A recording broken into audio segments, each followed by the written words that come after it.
กรมกวดกาองค์การอัยการประชาชนสูงสุดได้จัดกองประชุมรายงานส่องแสงเวียกงานการกวดกาประจำไตรมาสที่1ปี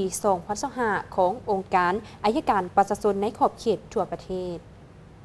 กองประชุมจัดขึ้นในวันที่3 เมษายน 2025ที่องค์การอัยการประชาชนสูงสุดภายใต้การเป็นประธานของทานคำนุทรศูนย์วิเลิศหัวหน้ากรมกวดกาองค์การอัยการประชาชนสูงสุดมีคณะภาคคณะนำผู้เหตุเวียกกวดกาองค์การอัยการประชาชนภาค3ภาคนครหลวงเวียงจันทร์บรรดาแขวงและเขตในขอบเขตทั่วประเทศและพนักงานหลักแหล่งของกรมกวดกาเข้าร่วมกองประชุมในครั้งนี้เว้นได้รับฟังการรายงานสภาพการที่พ้นเด่นปรากฏการณ์ย่อท่อต่างๆที่เกิดขึ้นภายในองค์การอัยการประชาชนแต่ละขันในขอบเขตทั่วประเทศพร้อมกันนั้นยังได้มีการแลกเปลี่ยนบทเรียนซึ่งกันและกันเกี่ยวกับเวียกงานการติดตามกวดกาอย่างกงไปกงมาและพร้อมกันเสนอวิธีทางในการแก้ไข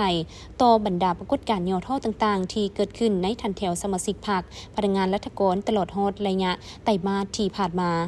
ในโอกาสดังกล่าวทานคำนุทรศูนย์วิเลิศยังได้เน้นหนักบางปัญหาเป็นต้นท่านได้เรียกร้องให้บรรดาผู้ที่เฮ็ดเวียกกวดกาต้องได้เพิ่มทวีในการจัดตั้งปฏิบัติวิกงานกวดกาให้เข้มแข็งโดยเน้นหนักเอาใจใส่ในการศึกษาพมการเมืองแนวคิดต่อพนักงานรัฐกรสมาชิกพรรคแต่ละสหายให้มีความนักแน่นทางด้านคุณทัศน์การเมืองความอุ่นเอียงทุนเทียงเอาใจใส่ในการปฏิบัติหน้าที่การเมืองที่ได้รับมอบหมายด้วยความรับผิดชอบและมีผลสำเร็จพร้อมนั้นก็ต้องเอาใจใส่เพิ่มทวีในการเก็บกรรมสภาพการต่างๆที่เกิดขึ้นในกรณีสภาพปรากฏการณ์ย่อท่อเกิดขึ้นก็ต้องรีบร้อนรายงานขันถึงเพื่อขอทิศชี้นำและพิจารณาแก้ไขให้ทันกับสภาพการ